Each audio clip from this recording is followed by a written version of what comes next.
It being time, I call the Appointments Committee meeting of the Gardner City Council's Monday, March 18th, 2024 at 5:15 p.m. meeting to order. I'd like the record to reflect that Councillor Heath, Councillor Heglin, and Chair Tyros are present along with Mayor Nicholson. Reading of the minutes of prior meetings, we have none. Interview of the following appointees. A measure confirming the mayor's appointment of Dane Arnold to the position of Public Works Director. Item 11129. Report from the mayor. Thank you very much, Mr. Chairman. Director Arnold is our longest serving city department head that we currently have, having originally been appointed in 2001 by Mayor Kelly at the time. He has been with us ever since in that role. And the role has grown drastically since he's been in that role, from what I've been able to learn in my time as mayor and previous employment here in the city. He's overseeing, the consolidation fully of the municipal grounds department, the highway division, overseeing the different recreational aspects at our playgrounds, the upkeep there. A couple of years ago, we had the Gardner Walks initiative, where new walking trails were put around the different playgrounds that we have in the city. Just different things to go around and make the city look better. Additionally from that, overseeing the city's water and sewer departments and enterprise accounts. I think Dane has probably the biggest budget in the city that he oversees when you add everything that he has together in one. Then you look at the water main infrastructure improvement projects that we had recently that resulted in 96 million gallons of saving on an annual basis. Just different things like that. The long-term planning that's there, the vision that goes into it, and just the genuine care he has for the community here. We're really lucky to have Dane here. He's been a great asset to the team, who I rely on a lot, and I'm happy to put his appointment forward again. Thank you, Mr. Mayor. Director Arnold, I know you've been with the city for a number of years, but if you'd like to introduce yourself. I love working for the city. I have a great crew. I couldn't do anything without the DPW staff that I have and the crew that I have in the administration office, including right down to clerical. Just a great staff and a great city to work for. Fantastic, thank you. Councilor Heath. I just wanted to go ahead and reiterate what we were talking about kind of off the record and say thank you for everything that you guys go ahead and go do over there. Every time I've sent an email, prompt response, when you guys fix whatever issue that I've had, whether it's streetlights, potholes, things as such. So I just want to say thank you, and that is all. Thank you. Thank you, Councilor Heath. Councilor Heglin. Thank you, Mr. Chairman. So, thank you, obviously, for coming before us. Appreciate it. I echo that as well. DPW, under your leadership, I think has done a lot with a little, and been really creative in how things get done. But as a new councilor, any projects you've been excited about that have happened? Anything, that you've been really proud of that's taken place? Or well, I'm very proud of what we got done as far as the wastewater upgrades, the water upgrades, between the distribution system, right down to the parks and playgrounds that we've worked on and continually try to work on. I'm very proud of my staff. I can't reiterate how happy I am with the crews that I have, the DPW staff that I have. So, thank you. Thank you, Councilor Heglin.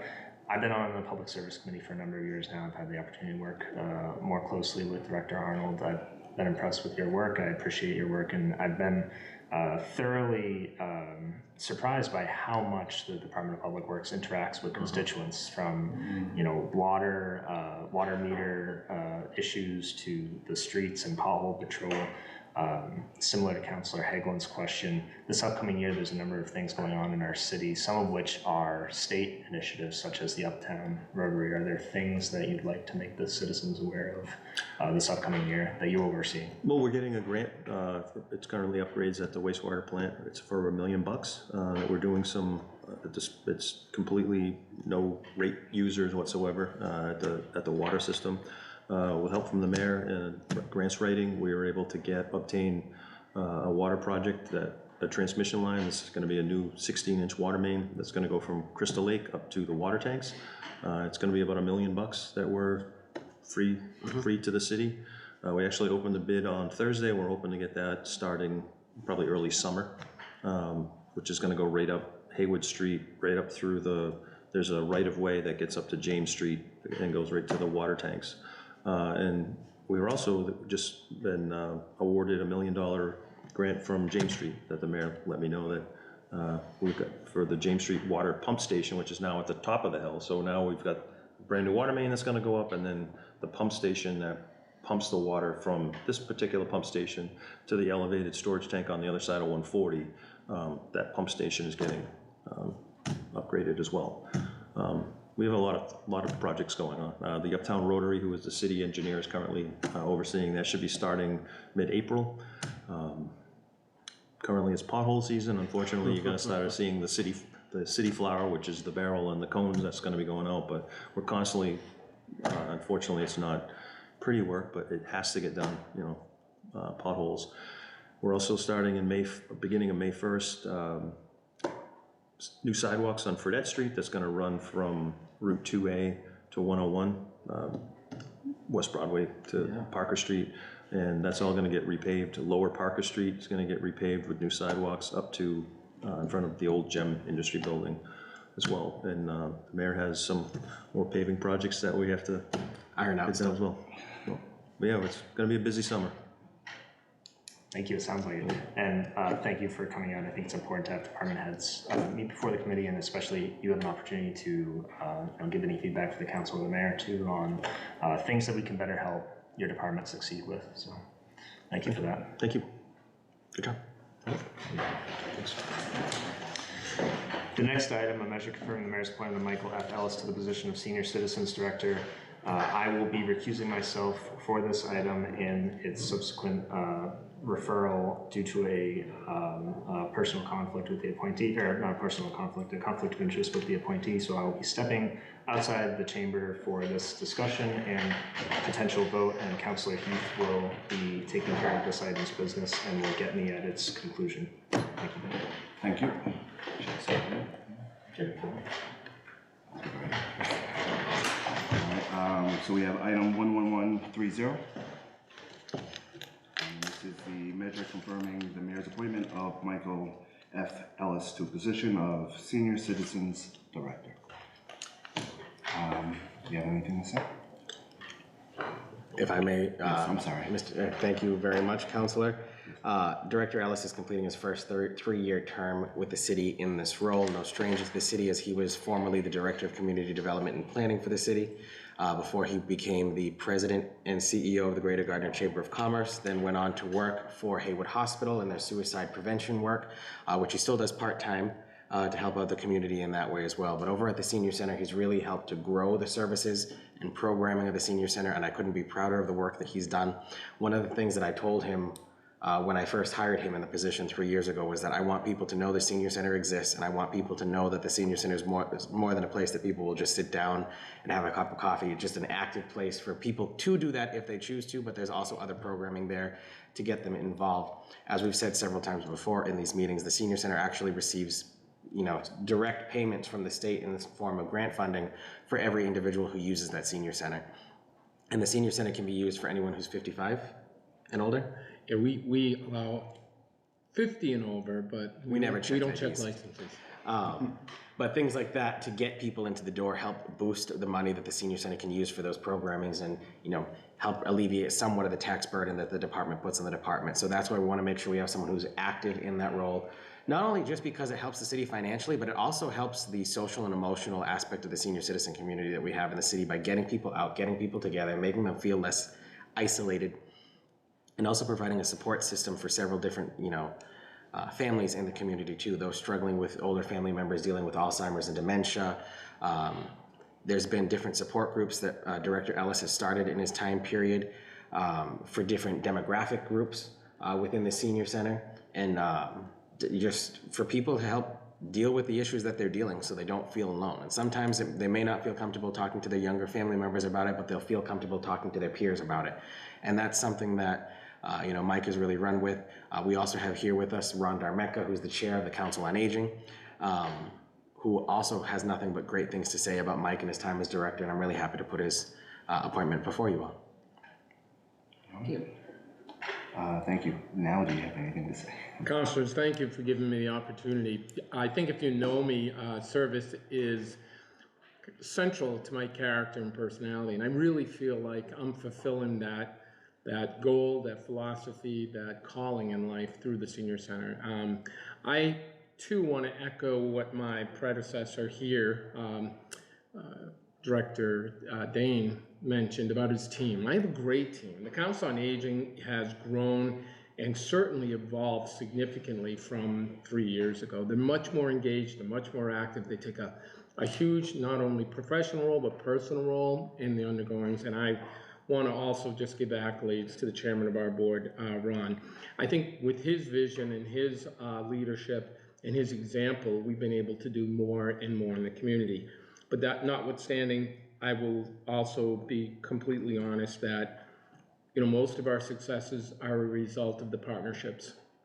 DPW, great example of the kind of stuff, the hard pulls they do for us to make our program successful. IT, the Veterans Agency, the schools, our partners in city government have been amazingly supportive, and as a result allowed us to be much more successful at the senior center. And then the volunteers. I did write this down because I don't want to get it wrong, so I want to let you know this. Last year we had 1,600 people come into the center. 784 of them were between the ages of 60 and 78. 567, 75 and older. And under 59 were 99. And then we have an unknown 147. I think the important thing there to note, though, is we get about 50% of people who sign in or swipe into our system. So if you look at the numbers, it's about 3,100 people served. But more importantly, we had, and this is an amazing stat, we had 640 VIP hours at the senior center. We had 405 volunteers that gave 10,500 hours to the Gardner Senior Center. Now, if you do the math at $20 an hour, because we have nurses and case managers and social workers who make certainly more than 20, and then we have folks that just help move tables. The minimum value of that to the citizens of Gardner and the Senior Center is about $206,000 in volunteer work. That speaks so deeply to the message I just gave, our success being totally dependent on those folks who want to do more, are invited to do more, and can do more at the center. So lots of good stuff. If you haven't been there, get there. If you aren't familiar with the VIP acronym, it's the Volunteer Incentive Program that the city offers here, where senior citizens can work up to, there's so many hours per week. It's set by ordinance and authorized by state law, where in lieu of getting minimum wage for the hours that they work, they're not getting paid per se, but they're getting a discount on their property taxes. So you can earn up to $1,000 off of your property taxes each year by working so many hours at $15 an hour until you hit that $1,000 mark for one of our city departments. And that's available in all of our city offices throughout the city, the golf course, the senior center, us here at City Hall. Several people take advantage of that. The city has not looked at increasing those hours in a very long time. However, recently the governor signed a bill that actually allows, as part of the tax package, that to go from the $1,000 right now to, I believe it's $2,000, so that residents can earn up to $2,000 off. In order for that to happen here in Gardner, the city council would first have to vote to accept that amendment to the law. Otherwise, we'd be staying at that $1,000. So we're weighing that out right now. But we have upwards of between 30 and 50 individuals take advantage of that program annually. And one of the ways we advertise for that, for our poll workers and several other things in the city, is through the work at the senior center. And Mike's been really doing a really good job with that. Awesome. Councilor Hagman? No particular questions. You gave a great presentation. Thank you. I know you've definitely upped the profile of the senior center, hearing about it more, seeing about it more on social media as well, speakers and programming. So thank you for all the great work you're doing for our senior citizens. Councilor, first of all, welcome to this committee. I got to tell you today, because the first thing I'd mentioned to the mayor coming in is that we hosted a social event today, cultural social. We had Irish American step dancers, talked a little bit about Irish history in celebration of St. Patrick's Week.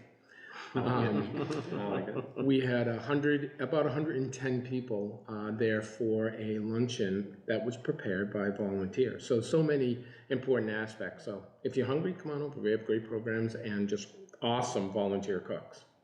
One of the other things I neglected to mention is about a week or two into Director Ellis's first week in the job, 3 years ago, one of the things that we offer to our seniors every year through AARP normally is free tax preparation services for senior citizens who fit certain income brackets. That's a service that we offer on an annual basis right now, normally done in partnership with AARP through a grant that was done. Due to the staffing transition at that time, the application was not submitted, and we were told by AARP that we weren't going to be able to offer that service that year. Now, that was the same year that we were just getting out of the COVID-19 pandemic. A lot of seniors were just getting out of their house. Income was fluctuating a lot because people didn't know how to capture or report the income that they received from pandemic benefits and things of that nature. So I let Director Ellis know we just needed to find a way to deal with it. And within, I think, an hour to an hour and a half, H&R Block was contacting my office saying that they were giving the city vouchers so that our seniors would be able to utilize free tax preparation services that year too. So he even filled that gap that was there. And it did cost the city a little bit much, but we paid for it out of the state grant that we received. Right. And we helped those seniors who rely on those services to, submit their taxes annually. Something as small as that is something really big for someone who's on a fixed income. And we were able to get that job done in a very quick way. And that was one of the first examples I could see how quick Mike Ellis could think on his feet. And I've seen how much quicker he can think on his feet since then through the work that he's done. I'm very proud of him. I really am. Thank you. Yeah. Awesome. So, I've been on the council for the last, 2 years. I'm going to my third right now, or in my third. And I've heard nothing but great things about you. I've only had very, very, very positive encounters with you. So I just want to say thank you for everything that you do. But I tell you, you guys' touch, your team's touch that you guys have on your seniors, it's insane, it's infectious. And I can tell you this, I've had I've had a lady who recognized me in the store, and she was like, "You're the bingo guy." I've only done bingo once. And, after she told me I was going too fast, she gave me a hug and said, "You don't understand exactly how much the senior citizen center or senior center means to me. So I just need you to recognize, and I'm not the one that runs it, obviously, but it made me feel good for you guys and feel good about what's going on in the city." I know a lot of seniors that are looking forward to the events that you have. My wish list would be to, and I think I spoke to you about this before, to go ahead and include maybe some of the high school kids and have maybe a senior dance where it's just seniors from the high school and the senior citizens. I think that right there would be kind of cool or something like that. It's on our list. It honestly is. Counselors, mayor, city clerk. I just want to mention one thing that you mentioned, and that's how we deliver our services. But for people like Nancy Costa and Berman Henry, our two staff. So we do all of this with a very, very, very small staff. Our facility staff and admin and myself. The volunteers really backfill that. We've talked to the volunteers. As you know, I'm going to put a gratuitous plug in because I think it's important. If you've been to the senior center, we're limited for space. We are constricted in so many ways. We have a lot of opportunities for new programming that we just can't add to the schedule now because we don't have the ability to accommodate that. Mm-hmm. And as importantly, today, I mentioned 110 people, plus our volunteers, plus the staff at the CAC and their customers. We were stretched thin for parking. What we do as a side gap, a sidestepping of that, we employ amazingly fantastic organizations like Gamma and Woods to do shuttle services from the Mission of Grace parking lot and the police department parking lot. But I cannot underscore enough that that is only a short-term solution that may result in problems somewhere down the line. Loading and unloading people from vans is not the best solution, but it is a solution to our unbelievably tough parking problem. So I'm looking forward to getting into our new community center. I hope that you share that enthusiasm and support, and that our tax base does too. People throughout the city should know the important resources that the Waterford Street Community Center are going to bring to Gardner in a huge way. So I took that opportunity, it was a gratuitous plug, because I heard you ask the DPW director what was on their plate, and I figured I'd just jump in. That's very important to our growth and our ability to continue the programs we're doing. Thank you for letting us know. Yeah. What's that? Thank you for letting us know. Oh, right. You beat us to it, so good. That is all. Thank you. Great. Thank you. Should we call him back in?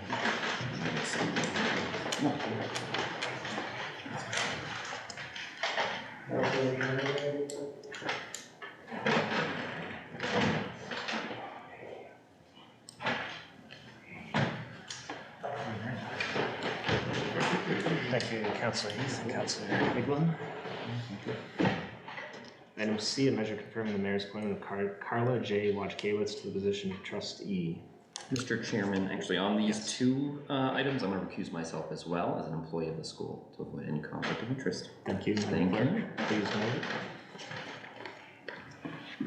it. Report from the mayor.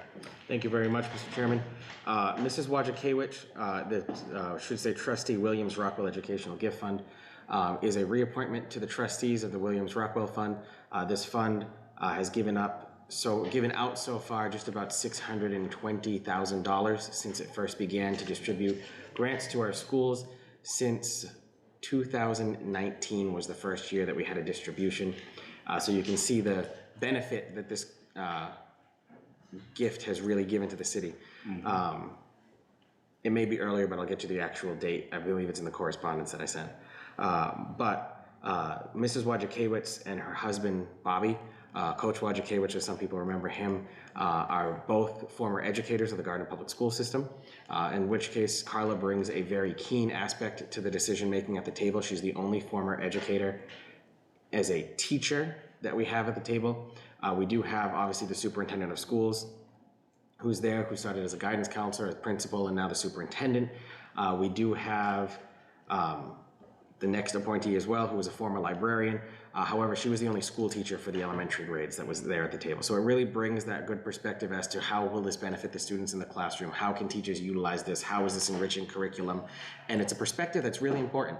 There's been a lot of times that we've been in that room and a lot of the questions that she asks, to the point she brings up, sway the vote one way or the other, because she brings a different knowledge set that we just don't have in that table right there. So I'm really happy to put her forward back up for your consideration. Thank you, Councilor Heath. I really don't have any questions. I think you explained it very thoroughly. Thank you. Yeah, I don't have any further questions besides thanking Ms. Wojciechowicz. I know this is her first term on the committee, so it's good to hear that she's making an impact and that you fully endorse her reappointment. Move on to the next item. No further questions, Councilor? No further questions. Next item is item D, measure confirming the mayor's appointment of Robert Rice Esquire to the position of trustee, Williams Rockwell Educational Gift Fund. Report from the mayor. Thank you very much, Mr. Chairman. Attorney Rice has been on the committee since its inception. By statute, there is a appointee of the council president, the mayor, who serves as the chair or his designee, a appointee of the vice chair of the school committee, the city treasurer, the superintendent of schools, and then these three individuals who are appointed as trustees as well. Attorney Rice has really done a great job on this committee, bringing a key Gardner perspective as someone who used to be the director of the public library in the city. And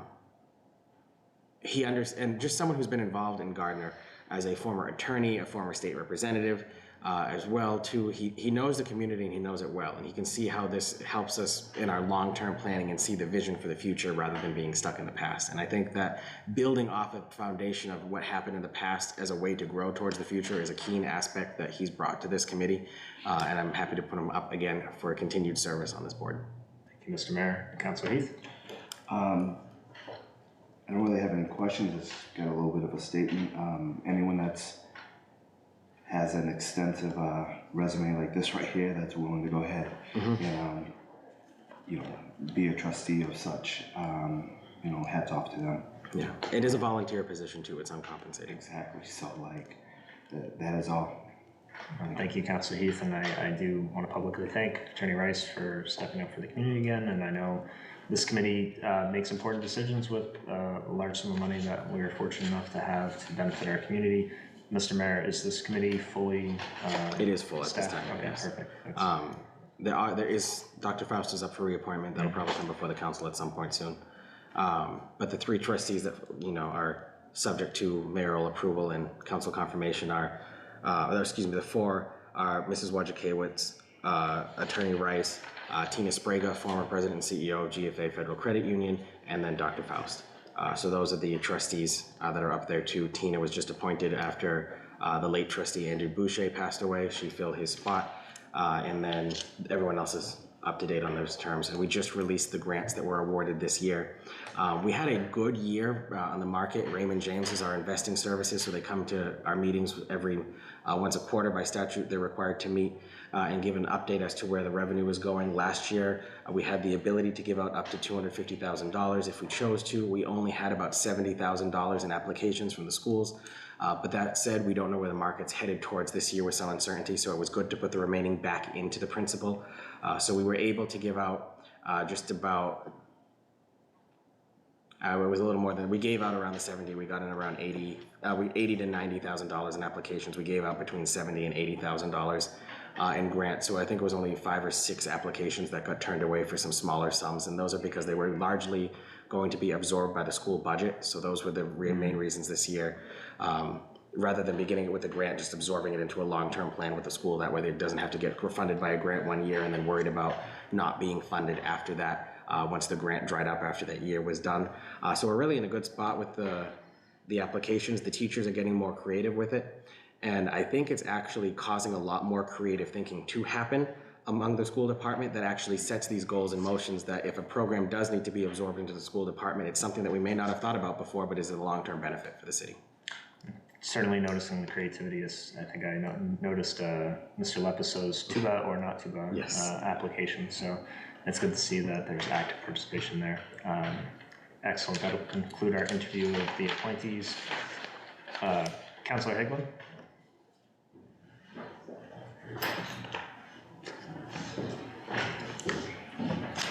Need to implement like a light system or something. Now we'll be moving into the resignations item on our agenda. Mr. Mayor. Thank you very much, Mr. Chairman. Just a couple of staffing changes to note.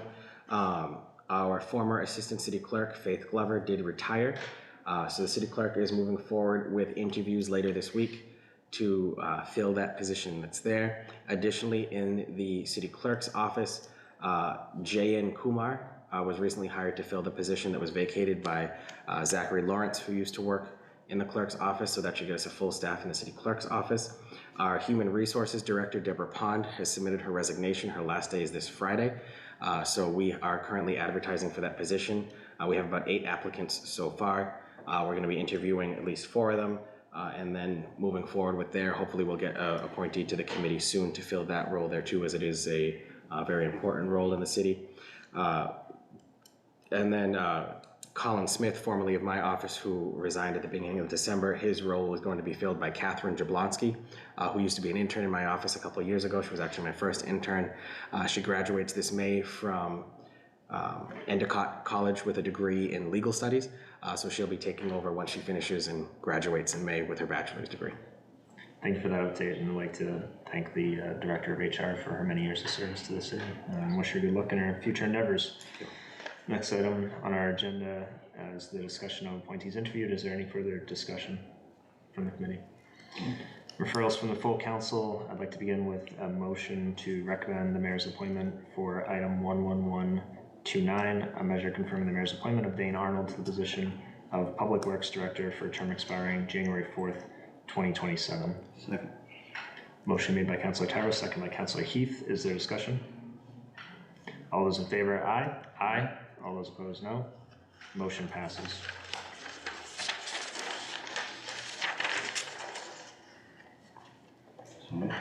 All right, so I'd like to make a motion a motion on, was that 11130? Is that it? That's the item B, yes. I'm sorry, yes. So yeah, item 11130, I'd like to make a motion to, motion made by, new to this. Yeah, so I just mixed this all up. I just had it too. I'd like to go ahead and make a recommendation for confirmation of the mayor's appointment of Michael F. Ellis to the position of Senior Citizens Director. Seconded? I will be recusing myself from this vote, Madam Clerk, due to a personal relationship with the appointee, and Councillor Heath will be taking over the vote. Give me a moment before vacating the chair. All right. Seconded by Brad Hegland.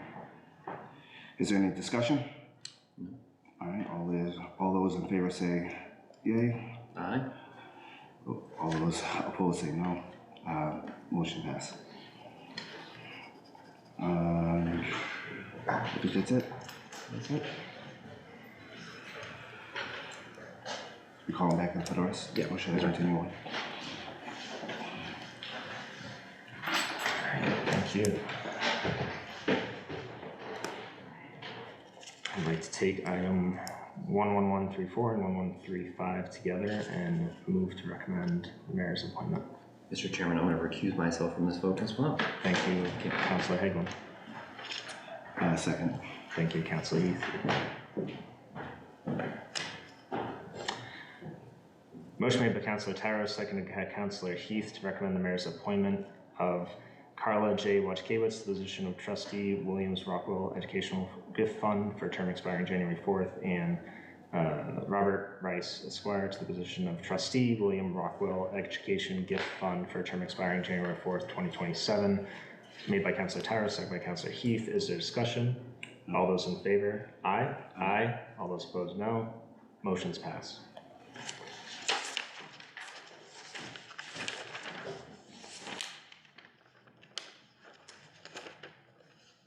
Entertain a motion to adjourn. So moved. Seconded? Motion made by Councillor Heath, seconded by Councillor Hegland to adjourn.